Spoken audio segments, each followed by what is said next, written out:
Hey everyone, welcome back to Iron Bay Research, where this is episode 8. We realized that before we get too ahead, there was some parts that we missed of business in Bryce's family, actually. Yeah. And now that I'm even just saying that, my mom actually kind of owned her own business as being a hairdresser. So I Yeah. could talk about that too. So Yeah. before we go forward in time, we kind of wanted to take it back again because Yeah. we realized that there was some parts we missed.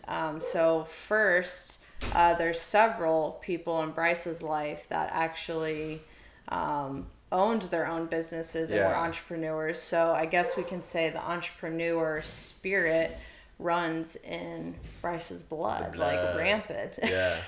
Which maybe that explains a little bit of why you are the way you are. But Is did you want to talk? that a good thing or a bad It's a thing? good thing. No, Yeah. a good thing. Yeah. Entrepreneurial wise. So, Yeah. did you want to talk a little bit about Yeah. starting with your grandma and grandpa in the food truck? Yeah. Yeah. And I think this goes to show how much we don't script this. I mean, we kind of just like, well, we pick a subject, we kind of just run with it and then see where it takes us because we want it to be a genuine conversation.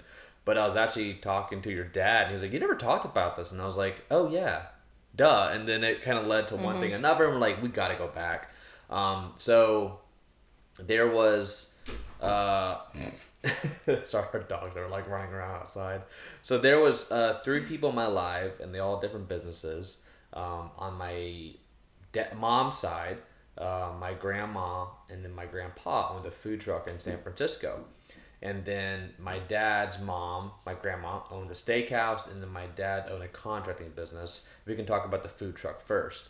Um, so it was in San Francisco. They owned a food truck, and they're Filipino, so they had like Filipino dishes, and it was actually pretty cool. So I had worked there in the summer. Like one summer, um, we would go spend time in Missouri with my dad's family and my mom's side in California every other summer, alternating.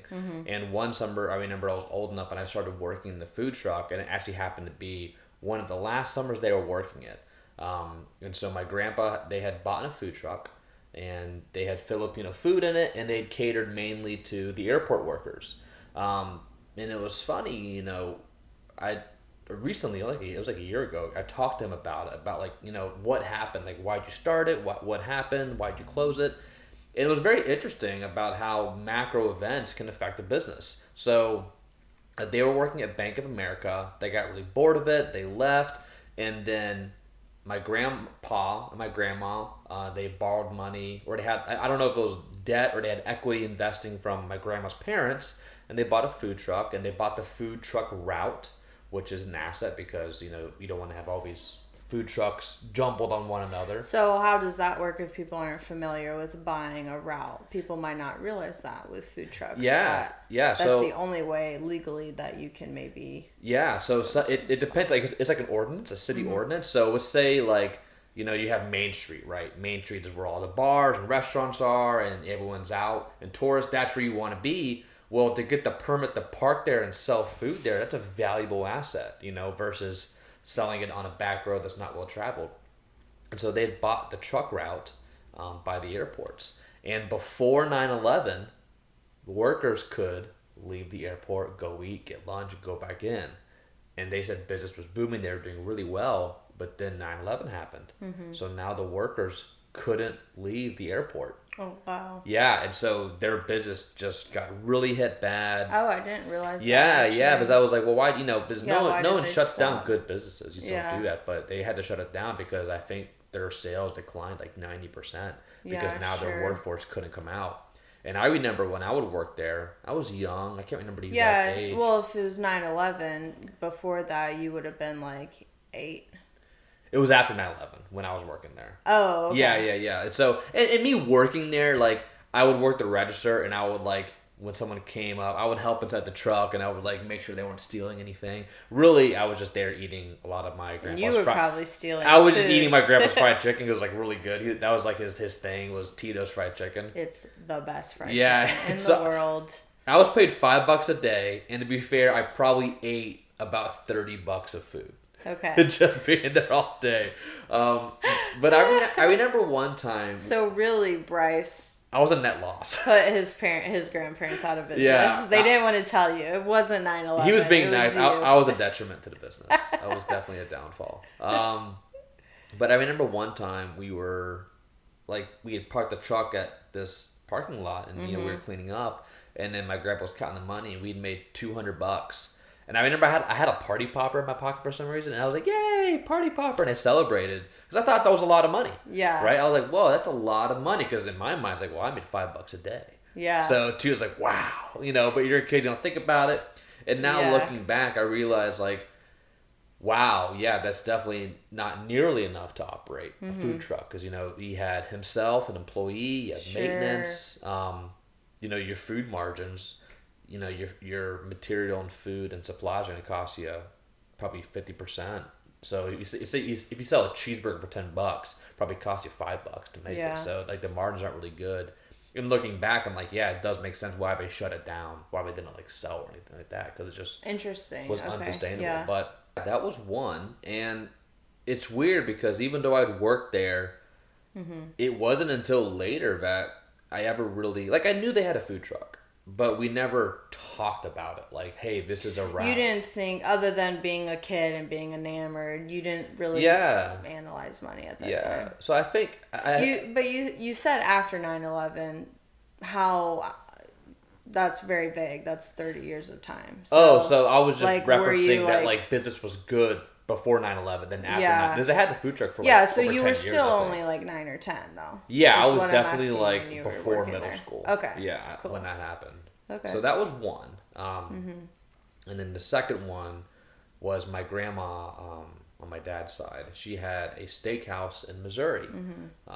And it started out as a very small bar only. And this was like a small town in Missouri. Yeah, this story is cool because she actually, I didn't realize that until recently, built the restaurant on top of a shed that was just a bar.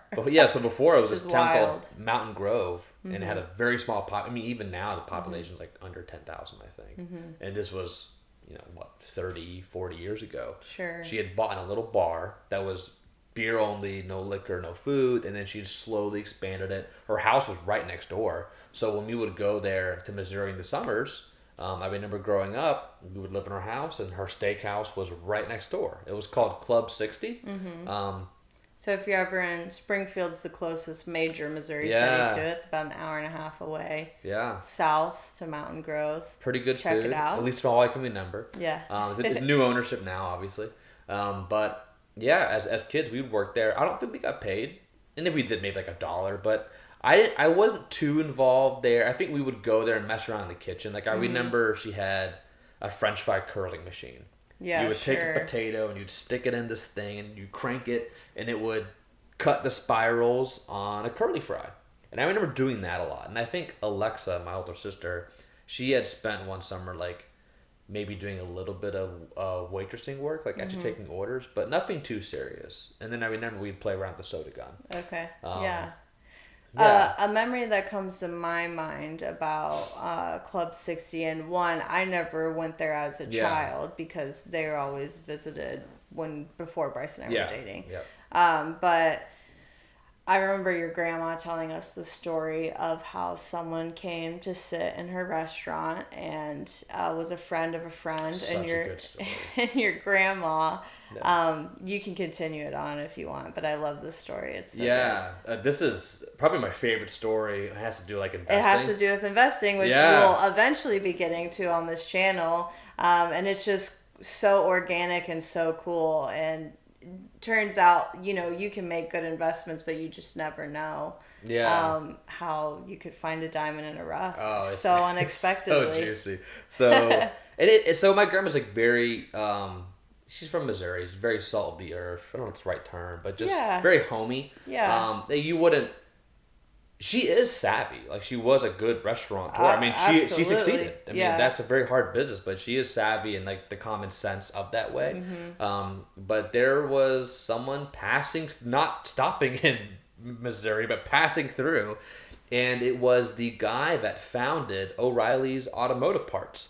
and they were doing what's called a road show, and that's when they travel around the world and try to drum up business before companies do their public offering on the stock market. So it's a very big thing. So this was way before we know how massive O'Reilly's Auto Parts is now, but this was way before they were even a thing. Yeah, and so for those that don't know, O'Reilly's Auto Parts, I mean, they are thousands of locations in the U.S., and they sell like car parts. But the point being is, this guy stopped by, he sat down, my grandma just sat down at the table being nice and saying, hey, can I get you anything, yada yada, being a nice owner. Just chatting him up, and he was telling her what he was doing there, and then she goes, oh, that seems nice. And then when they go public, she bought some O'Reilly stock. I thought she invested with him right then. I thought they were asking for... No. They weren't. Okay. No, but it's like when they're under road shows, you're talking to like the banks and drumming up tens of millions. Gotcha. But when it went public, she bought some stock. Okay. And if you don't know, O'Reilly's, it ended up going just because she wanted to support Hold this on, guy. I have to look this up. This is... this is a good story. So let me... So your grandma bought it at, let's see, probably what, like... It was when they IPO'd, so... What do you think it was, like the 80s, or... I think it went up like 1,000 times. It wasn't... Yeah, it's such a funny story. So crazy. Okay, here we go. So... Oh, the chart doesn't even go back that far. Oh my gosh. Hold on. Oh. Just, look up what did O'Reilly's IPO at. Bear with us. Yeah. I hate pulling up my phone mid-talk, but this is such a funny story. Because I don't feel like cutting this. Okay, here we go. It IPO'd 1993 at $2.41. Oh, what date? 1993, does it say? April 23rd. Oh. And the stock is now worth $1,142. So wait, sorry, repeat. What did it IPO at? $2.41. So your and it grandma... is now 1,141. So that's like a 500, not percent, times return. Yeah. That's insane. So... That's like investing in Amazon. Let's pretend we have no idea the amount that Bryce's grandma put in. She's still alive. I think it was a very small amount. What if let's use an example. What if she put like $5,000 in? Yeah, we use 1,000. Okay. So if she had put in $1,000 then, and that would have turned into $500,000. Wild. Yeah, which is that's a hilarious story, and I think. And I remember, though, it's funny, and we're going to get back to this later. I'm sure we'll tell the story later. But there was a financial advisor she had like 5 years ago that told her to incorrectly rebalance her stock portfolio, and she ended up selling out. And I think at that point in time it was like 500. So, I mean, it definitely was a chunky part of her portfolio. But, yeah. So craziness. Yeah, really fun story. That's super cool that... she had a good business, entrepreneur spirit, and then combined with investing, little did she know someone was going to just pass through the restaurant to make... Are they Fortune 500? I don't know. Yeah. I think they're on S&P. Crazy. But very cool of your grandma to actually take action. That's the biggest part, is a lot of people aren't confident.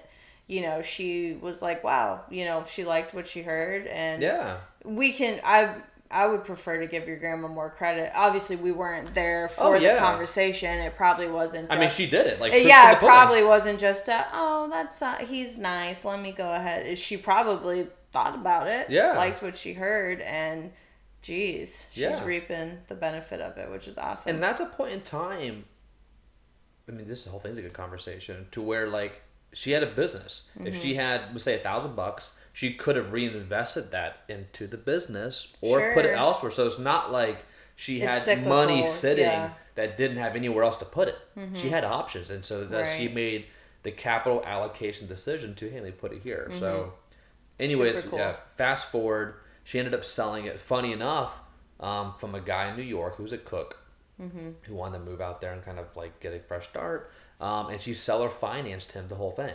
And so now for 15 years after she sold it, this guy who had bought it with a down payment was paying her interest on the property she built. So that's a good little knowledge nugget if you want to explain what seller finance is to some people who might not be familiar. Yeah, a good point. Yeah, so seller financing is one, let's say you have a car right? And I'm selling it. I'm selling my car to you for $5,000. If you don't have $5,000, you would go to the bank and get a loan for $5,000. Give me the money, which the bank would technically give me the money, and you would pay monthly payments to the bank. But if I want to cut the bank out and just work with you, Yep. Seller finance when I said, hey, instead of we'll cut the bank out, and instead I'll give you the car, and you'll just make payments to me, and we can make them however however we want to do. $500 a month or whatever, 5 yeah, years. you become the lender. Yeah, I become the lender. So Bryce's grandma Became just the bank. decided to be the bank Yeah. for this guy buying her restaurant. Yeah. And she got a paycheck monthly for how many years? I think she sold it 10 years ago, maybe. I mean, if the payments finished 10 years ago. No, I think she was receiving them when she still had the house. Oh, okay. Yeah, it was. So maybe only 5 years ago. Yeah, it was very recent. Yeah. So that's like 15, 20 years of seller finance payments. Of 6% right? interest, which isn't a lot, but you could have sold it at a high price, and you have someone paying you money on. It's just a really cool way to invest, and just showing that like you can do this. And it's always a really good story, because you look at my grandma and it's you wouldn't think that, and it's like, oh wait, this person did do a lot of really interesting cool moves. in just that 10 minutes that we were talking about her, we listed out like 3 really her picking a home run stock, sticking through it for at least a decade and a half. Her opening up a business and then having a and home run then exiting sale. Yeah, which a lot of times people may enter, exit at the wrong times. And your grandma, that's like multiple examples of her just doing the right thing all the way through. She rode a town from probably 1,000 people to where they got a super Walmart. So it's just, the town population. Maybe they got a super Walmart because people moved there for Club 60. The town population 10x. That's so I mean, I guess before we shift over, so that's my grandma. And again, same thing. Aware that happened, but never, like, growing up, never really talked about it. We didn't learn these things that we just talked until the last 5 years, when we were actually curious and asking your grandma about it. And we realized, oh my gosh, did we not know that she was a smart lady, but we're like, wow, she's really business savvy. Yeah. And that's super cool. And so that really interested us. And it was just neat to hear that from a family member of yours that was unassuming. We had no idea that she had all that. We knew about the restaurant, but she just has way much more in her Rolodex than we had expected. And definitely. That's really neat. And I always wondered, it's like, is that on me for not asking? Sure. Because obviously at the end of the day, it's if I'm trying to get the information, it's on me. So it's like, oh, I should have asked. But I think going back to money being taboo, you never want to ask, oh, how did you make your money? Yeah. But I think if you look back and all these conversations that were missed, it could have been easy to be asked, hey, how did you make your money? Right? I think that's, obviously you want to be polite. You're not going to go around just being like, what do you make? What do you make? What do you make? Yeah. But I think Bryce and I have found in this past 7 years or so of us taking on this journey of investing and educating ourselves that people actually really like to talk about it. Yeah. And they want to be polite and they don't want to feel like they're boasting, so that people don't just go around saying about their life endeavors when it comes to money. Yeah. But it is their life's work, and when someone takes an interest in it, people are really proud. And we've found that if you come at it an angle of curiosity and making them feel, they should feel really proud of their accomplishments. Like a adornment, or I don't know if that adornment, I don't know what the you're really looking up to them, that's really cool. Yeah, like you're not belittling them in any way. No, and I think everyone has been so willing to share, and I think it's been really, really cool to learn in that way, just from people's life experience, especially our family. We have no idea. Yeah, it's always right in front of you. Yeah. So we can bounce over to you and talk about your mom. Yeah. Yeah. And this is something that I should probably ask her about more too, actually. Yeah. I don't know maybe as much of the inner workings as I could. Yeah. I'm sure my mom would be happy to share. Yeah. Maybe I can share that on a later episode. But my mom has always been a hairdresser. Mm-hmm.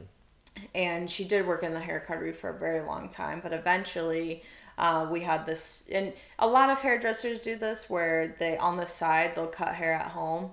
Yeah, it But makes it's sense. always tough because there's like a non-compete thing. Yeah. You know, I don't know if Probably it's like like a under the written table-ish. non-compete, Yeah. but no, not under the table. You Yeah. pay taxes if Oh, yeah, you keep yeah, track. yeah. It's just, you know, there's this unwritten rule of not taking business away from your business that you're working for, obviously. Yeah. And if you're cutting hair at your home, you're taking off the top Yeah. from what the hair cuttery could make by having So them. I guess to understand the conflict of interest, Yes. can you thank explain the hair cuttery, like how the hair cuttery made money off your I don't. I think a lot of hair cutters, think you rent the hair chair. cutteries do it differently, but Yeah. usually you rent the chair, but actually not really. If you work for one of those big corporations, you may just be an employee and you Oh, make really? a percentage off of everything you do. And I didn't know that. Yeah, Okay, yeah. yeah. So I think with hair cuttery, I think that is how it is. I don't think you rent the chair. I Okay. think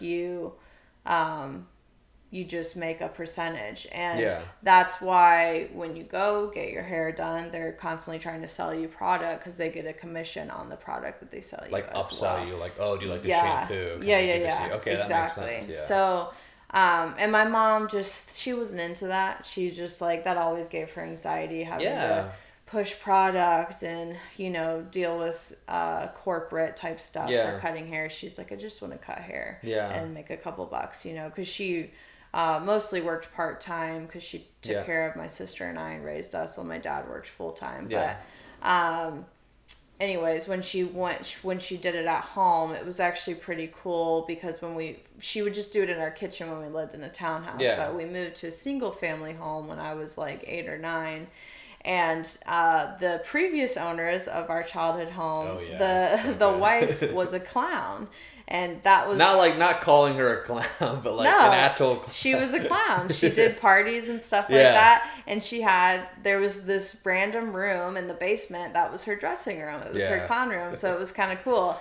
But it was perfect because my mom, also having her own business, my dad, when we moved in, made that into my mom's hair salon. Yeah. So we took out the carpet, tiled it. My dad put in a sink for my Yeah. mom. The whole shebang. It had like a little vacuum too that went Yeah, to like a little a vacuum. little bin. Yeah. It came out of the wall. I Yeah, forgot about that. yeah. We had like a little HVAC room and the vacuum was on that, so you couldn't Yeah. hear it as loud, but Yeah. the tube was out the wall. Yeah. So that was actually really cool. I forgot about that. Yeah. So yeah, my mom had her own hair salon in our house and she did that for like, I think 5 to 10 years It was a before while. she stepped away. And I do know that I did ask this. Eventually she did step away because the juice just wasn't worth the squeeze. Yeah. I think my mom's also like a very, very nice person, and it sometimes would make her stomach sick to have to charge people more who she's only been charging $20 for like 20 years Yeah. of doing their hair. Inflation's a bitch. All the old ladies would be Yeah. like, what? Yeah. And my dad did obviously well enough to carry Yeah. us, so it was just one of those things where paying the taxes on the Yeah. money she was making just wasn't worth Yeah. putting in the effort, so she Makes ended up sense. stepping away after I think like 30 years of doing hair, which is a lot. It's a long time. Yeah. I got my hair So- cut there a couple of times. A lot of the neighborhood friends Yeah. and kids did. We always like to joke and say that Bryce only came to get his hair cut because he liked me. No, that was 100% why. Yeah, because I heard that one of my friends got his hair done. I was like, Yeah, oh. all the neighborhood boys Oh. would come over to my house to get their hair Yeah. done, but So they I would saw just a way in. yeah, and Yeah. Bryce would just follow along. Well, my mom did, I think, Michael Bjarnason's mom's hair. Yeah. So you just came over with a lot of them. Yeah. Anyways, To so this yeah, day, you still cut my so my hair, mom was. yeah. My dad's always worked a 9 to 5, and I don't know that he has the entrepreneurial spirit. I know that's something that he looks up to, but he's always been a really hard worker in Yeah. corporate. But my mom, kudos to her. She's got the entrepreneurial spirit. Yeah, definitely. No, it's cool when So- you always see it, where it's just like, oh, you don't know about it. And, not saying that one's better than the other. I mean, they both have their strengths, both have their weaknesses. Yeah. But I just think overall, again, people just don't talk about what they do. Yeah, sure. So, and that's not to say, sorry, let me just throw that in there, that you have to be an entrepreneur. oh yeah, no, yeah, we're not pitching that at all. There's plenty of people that do their 9 to 5 and then invest their money on the stock market and do amazing. Yeah. So you can be very successful in whatever you do, but it just, I think for me, I give the entrepreneurial spirit a connotation of also being confident and brave, which allows you to invest bravely and confidently. Ooh, I like that. But that doesn't mean that if you are a 9 to 5 worker who likes to work a corporate job, that you lack that. Yeah. Of course, you can have bravery and confidence in any way. Where your money comes from is whatever. But I think for me, that's why I associate it. Because that's just the typical, when someone's an entrepreneur, I feel like you instantly think, oh, they're brave, they're this, they're that. So. Yeah, like the guts to go out on their own. Exactly. Well, I guess same question to you is, knowing that, because you obviously knew your mom did that in the house, so you knew it was happening. Did that ever encourage you? I just say I have something to say along the lines of what you're about to ask. But finish your question. Like, did that? I don't know where you're going with this. Like, did that encourage? Throw me off. I'm just thinking of something hilarious that I'm gonna respond to. Did that encourage you to like go out on your own and like be an entrepreneur? It didn't. No, I hate that. I hate entrepreneurialness.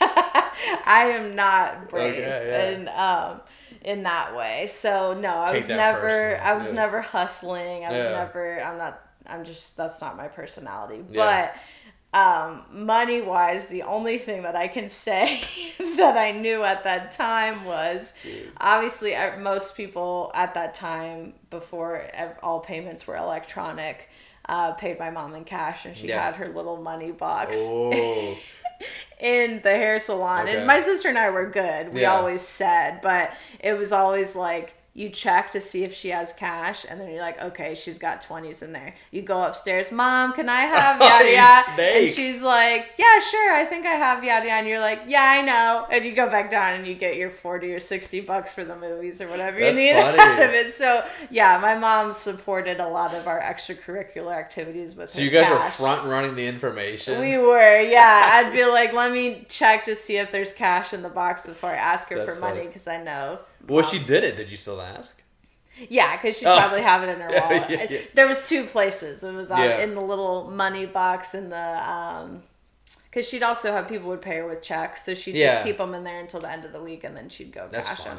But or her purse, obviously, which everyone, I'm sure, checked the parents' purse for the cash back before electronic payments were a thing. But I guess it's the same as me eating my grandpa's fried chicken. So. Yeah. So no, I didn't really analyze the inner workings of my mom making money as a hairdresser, but I knew where her money was.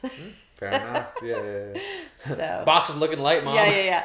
But it's interesting though, because again, hindsight's always 20/20.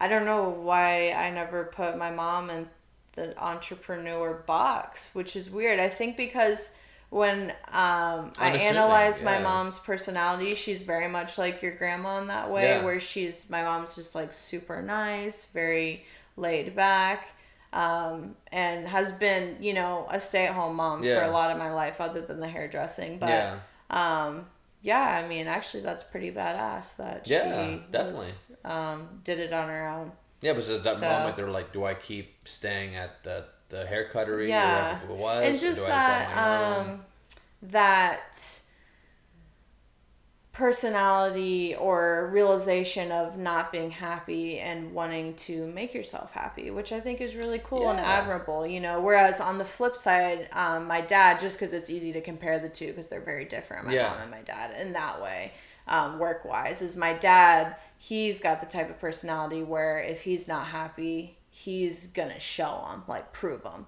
So he just works harder. It's kind of like proven through his success that he can do. Exactly. Yeah. Which is also cool, but because he can take it, whereas my mom's like, nah, I'm not happy, screw that. I'm gonna go. Yeah, which I like which too. Which is a good strength. Like, you don't take shit. Yeah, both have their, the good to them, and it's just interesting to analyze that.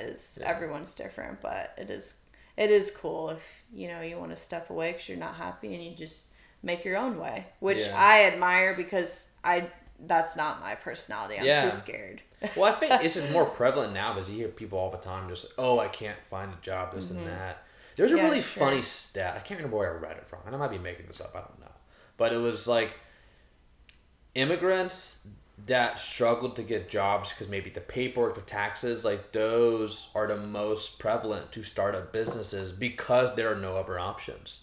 So it was like it was immigrants are most likely to open up or do something like entrepreneurship because they're forced to. And it can be something as little as opening up a food stand or whatever, but they have to do these things because they can't. And sure, a lot of them fail just like everyone else, but it's like when you're put into a corner, you have to be creative. And then maybe, I wonder if like people now in the job search can take a lesson from that. Like, hey, like when there's nothing out there, you can still create your own path, right? Yeah. And again, I'm not putting one to pedestal or another. Everything has its place. But this is kind of like a psychological thing that's way off the topic of money, but it's almost like, is immigration breeding entrepreneurial spirit because it puts people in a corner? I think you know it does. What I mean? I didn't think about it that way because I think people may look at immigrants and say the same thing. Yeah. It goes hand in hand with entrepreneurs, and they're brave, they left their bad situation, they came here, they did their thing. But you're like, oh, if they didn't they got over here, great. Yeah. And that's hard in of itself, maybe depending on the situation. But if they can't qualify because of their visa or whatever the heck their status is as a citizen. Yeah.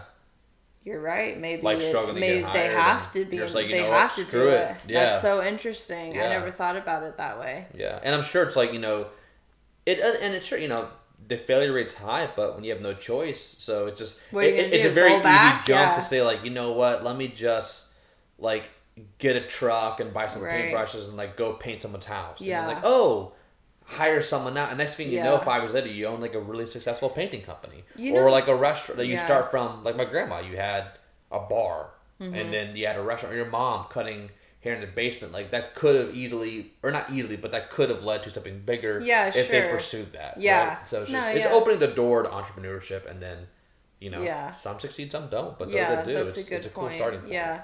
And I think before we get into your dad's business, I kind of like where the conversation is going is opening the door. Where do you think our crossroad was, where the door was open to wanting more, like feeling like this can't be it? 95, you know what I mean? I know exactly where it was. To a T. Oh yeah, exactly. I don't even know if we're gonna get to my dad's business. This is like a talk, but so where was it? Oh, well, this is gonna be us jumping the gun a little bit. Okay. But I'll come back to more later. But I got a job working at Amazon as like a data technician, and it was 100% for the money. The pay that they offered was a lot. It was like 125, something like that. And this was I was coming out of the military where I was not making a lot of money, and so I was like, holy shit, that's a lot of money. And this was when AWS, Amazon Web Services, was just getting big. So they were opening up a crap ton of data centers. And I think this veteran program was because there was a massive push to just get people. So they were it was easier to get people with clearances taught up on the technical side than to get the technicians' clearances. Yeah, exactly. Yeah, so out of the military, a lot of people had government background security clearances, and Bryce had one of those, and he had a very high one from what you did, and so which was very sought after. But you knew you didn't want to work in the government. And everyone knows me. Like I am shitty with technology. Like it's not my thing. Like I still paint. Like you have to do all the remote control stuff. I just my brain shuts off. But I was like, you know what? Big paycheck. Let's go. Yeah. And I got there, and then I remember it was like after training. We started, and I was like, I never we had to start at day one. It was like we were finishing up training, about to start the actual job, and then I just like really started thinking, like, I started seeing what my day would have been. I'm like, this is horrible. Like, I can't stand this. Yeah. And it was like that was the moment I realized it. There was a point in time where it did not matter how big the paycheck was. I was just like, my happiness did matter. And I think I was so yeah. trained up in the military to know like your Yeah. comfort, your happiness has zero weighting on your decision. Like that was like my Yeah. mindset. Yeah. And I think it changed to Now like, I do have a choice. at my point in time, Yeah. like you have enough money to live, like then like your happiness starts waiting a little bit. And I was like, Yeah. I'm just very unhappy. And also too, like I think after the military, I was still like really confused about what to do. I was infantry, so there wasn't a lot of Sure. like transferable work skills, and so Yeah. I was like, you know what, I'm gonna go do it on my own. Yeah. And that's when we made the decision to go flip houses. Yeah. Yeah, that's interesting because I wish I could say that I relate to that feeling. I've never been unhappy in a job other than being in high school and just hating working in general. Yeah. You know, that's different. But once I was making actual money, Yeah. for me, I didn't really care what I was doing. I just loved the paycheck. Yeah. So it's just interesting how we differ. Oh, I that way. dreaded I've just it. never had that It was feeling. like the longest work days, and like, I've had hard Sure. work days. Yeah. Like obviously I was in the military, I did like 3 tours, but Yeah. like those days, it was like this, you know, the clock was going by so slow, and I was like, Sure. I was thinking about like, oh my god, am I gonna do this for 20 Forever, more years? And I was yeah. just like, That is it was awful. dreadful. I remember that feeling. And it's like, I remember I started thinking about it, and then like there was a tipping point where it just hit, and I was like, I can't do it, and I quit within like 2 days. Yeah, I remember remember that. You. I talked to It was like, I talked to you. I talked to your dad, your parents, because I felt really bad because, you know, like we were married, and I was like, I had this great job lined up that everyone was like really proud of me that I got. It was like a big accomplishment, and I'm like, I can't do this. Like I That's quit. really sweet. Bryce was feeling really guilty. I was so stressed because he was like, feeling really guilty that like all of yeah. a sudden if he quit, I would be carrying the weight financially. Yeah. And, you know, traditionally, Yeah. and my dad is a little bit traditional, I might say, in that way. And well, but the my social parents were anxiety like, whatever, dude, do your thing. Well, I'd say this, like, I think I felt the social anxiety of it. You know, like, Yeah. of course you're going to brag about it. Sure. Like, oh, yeah, I'm getting this job, Yeah. big paycheck. And you tell your friends, your family, and then it's like all of a sudden, it's not what it turns out to be. And it's embarrassing. There's no other way to say it. Yeah, like, it's sure. very embarrassing. It's very Yeah. stressful. Yeah. But there's a point where it doesn't matter. Like, Yeah. and I was never in doubt that I was going to not figure it. Yeah. Not figure it out. Yeah, I was never doubtful that I would figure it out. Yeah. It was just I knew in the short term That you wouldn't it would have figure been it out. embarrassing, and it Yeah. was like a step backwards. So. Yeah. I think, gosh, embarrassment. I think that drives a lot of what people do. I think It's hard. quitting jobs in general, it does give you a pit in your stomach unless you have something lined up. But if you're an entrepreneur and you don't know how it's going to go, gosh, quitting is... Ooh. Well, especially if you have like, I think at Very that point hard. we were living in your parents' basement, so it's even worse. I was quitting a job and living in your parents. Were you? No, we were at the house. So we had bought our house. we were at our house. I Yeah, remember. but we didn't have kids yet, so it was like I could see. We were gonna be okay. Yeah, this wasn't like on a whim. Yeah. I didn't like just call you Kara up like, hey, we lost a job. You like, knew it we were was, gonna be okay. Yeah, we had Yeah. mapped it out and be like, hey, I'm gonna do this. Worst Yeah. case scenario, if I never job, the income, like we could like, we had mapped it out and it made sense. And were you still doing school at that time? Oh Were yeah, you making no. BAH? Oh yeah, I was still making. Yeah, so I was still doing part-time school. Yeah. At George Mason University, and then. And because with of the VA loan, not the VA loan, that's the for disability housing. and everything, and I was contracting on the side too. No, what's it called? The GI Bill. GI Bill. Thank you. Yeah, so I was paid to go to school. Yeah. So Bryce was paid to go to school, which is great. And with that, you get like the housing stipend for that area. Yeah, so, it was like $1,800. So you going to school was in essence like a part-time job. Yeah, it was a so part-time it job. wasn't a big deal you quitting your full-time job at that point. But I mean, it's but still it's hitting a stressful. check. Yeah, it's still very stressful for sure. So. And at that time, I was only making. We lived in a single home in a pretty nice neighborhood, the one that we grew up in. Yeah. But we lived in a smaller home. What a cute starter home. Yeah, it was the best. But I was only making $40,000 at that time, which wasn't a lot. You were at George Mason Mortgage, right? No, that was pre moving to Georgia. I was at Ad Tech Engineers. Oh, that's right. So I feel like we're getting ahead of ourselves, though. We are. Anyway, so let's end this episode by talking about your dad's business. If you want to do that, I think that's a good talk because that might lead into some other stuff too. want to cap it here and kind of take that up on our next episode? Yeah, we can. Yeah. Okay. Yeah, because I think that one leads Yeah. into. There's a lot of other like little anecdotes that I wanted to add. In there. Yeah. So I think that was fun. I think anyone who's watching this, think about people in your life who maybe until you really think on it, do have that bravery and confidence, and you think would invest. You know what I mean? I think everyone, people might not be okay with just making the donuts every day, and maybe they just see more in their life, and it's fun. Ask them about it. I'm sure they would love to Oh my tell gosh, you about I'm sure people, if people have a business venture and you've never asked them, or family member, a friend. It's people. I think people look at it as like, oh, you tried opening up this business and it failed in a year. Like, who cares? It sucked, but they're probably over it. Like, we'll get to that. Yeah. We have a lot of failures. I think every entrepreneur has like a trail of dead businesses that they left in their wake. Yeah. Because that's okay. Because that's just how it is. Just like anyone has a job, you have previous jobs. Right. Entrepreneurs have previous entrepreneurs-ish. Entrepreneurs. Yeah, they have previous entrepreneurs.